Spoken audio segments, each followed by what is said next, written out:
Bienvenue au journal de 20 h. Pendant cette édition nocturne, nous vous parlerons du Congo, une ancienne colonie belge. Premièrement, nous raconterons rapidement le contexte historique. Suite à cela, nous verrons le contexte international et les intérêts des pays étrangers suite à cette indépendance. Puis nous verrons les idéologies et nouveaux mouvements qui sont parus suite à l'indépendance. Et finalement, nous verrons les mouvements culturels qui ont été créés par des intellectuels du pays. C'est pourquoi nous avons invité Badou Kabassa, historien expert du Congo, qui vient nous raconter un peu plus sur le contexte historique. Merci Kirikou. C'est un grand plaisir d'être ce soir ici pour vous rappeler un peu le contexte historique et international du Congo, ainsi que les interventions de certains pays face à ces mouvements d'indépendance. Pour commencer, le Congo fut colonisé en 1885 par les Belges sous l'ordre du roi Léopold II. Pendant son temps comme colonie, ils ont toujours eu le sentiment de soumission et l'envie d'être libres. C'est jusqu'en 1960 que l'indépendance est accordée, avec l'intervention du MNC, le Mouvement national congolais, dirigé par Patrice Lumumba, un personnage historique qui a joué un rôle déterminant vers l'indépendance.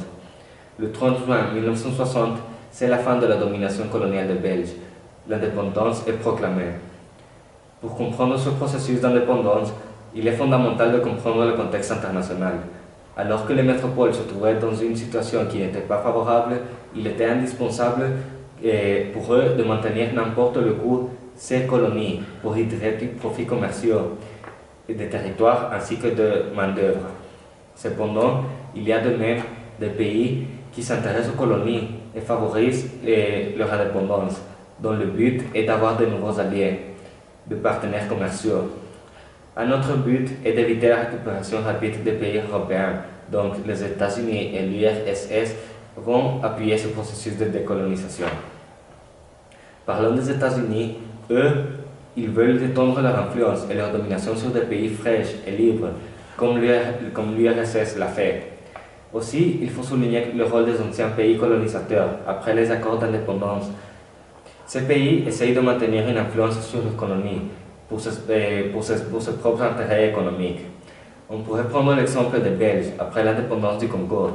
Ils cherchent à conserver leurs avantages économiques en participant financièrement dans les compagnies du pays, dans les sociétés minières, dans les transports, etc.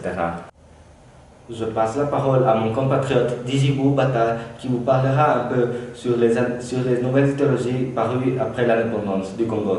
Merci à mon compatriote Badou Kabassa, expert sur le Congo.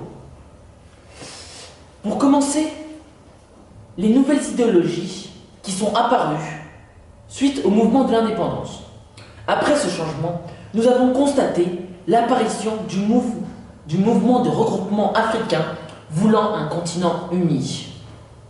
Cette idéologie, connue sous le nom de panafricanisme, a pour but de promouvoir l'indépendance africaine et de favoriser la solidarité entre les différents peuples, tribus, pays ou encore des personnes d'ascendance africaine.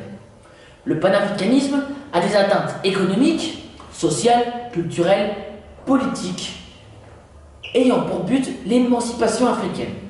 Son objectif ultime est la réalisation d'une organisation politique qui puisse intégrer toutes les nations et les peuples d'Afrique. Après cela, nous pouvons retrouver les États non alignés. Les États non alignés sont un ensemble de 120 pays depuis l'année 2012 qui a pour but et qui consiste de s'aligner avec aucune puissance mondiale ni contre aucune puissance mondiale.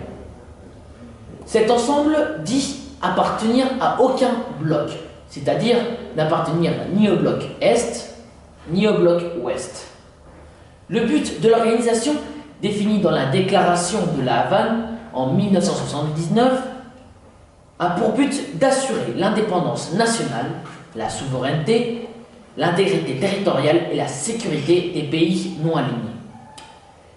Ceci peut être considéré comme une lutte contre l'impérialisme, le colonialisme, le néocolonialisme la ségrégation, le racisme et toute forme d'agression étrangère, d'occupation, de domination, d'interférence ou d'hégémonie de la part des grandes puissances ou de blocs politiques.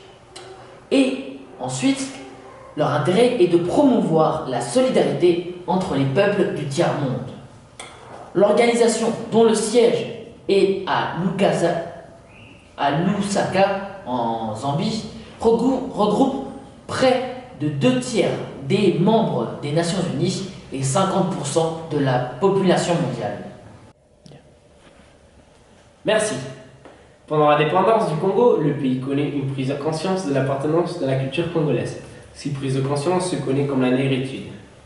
Pour approfondir, la négritude est un courant philosophique qui vient restaurer l'image du noir et la débarrasser de toutes sortes de préjugés impérialistes dans un contexte marqué à l'époque par le racisme. La négritude implique la renaissance de la culture noire, la dénonciation, la revendication et un élan libérateur. Ce terme est apparu avant 1935, notamment par Léopold Sédar et Aimé Césaire. L'objectif de ce mouvement est d'échapper à la civilisation occidentale imposée. Selon Thomas Mellon, la négritude, c'est cette chose qui fait qu'un nègre est un nègre et pas une autre chose. Dans l'exposé de Lumumba, dans le Congrès pour la liberté et la culture, il dit « Sur le plan culturel, les nouveaux États africains doivent faire un sérieux effort pour développer la culture africaine.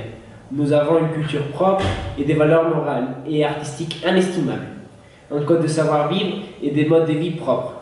Toutes ces beautés africaines doivent être développées et préservées avec jalousie. » Un exemple de cette préservation culturelle au Congo est la chanson titulée Indépendance Tcha-Tcha. Indépendance.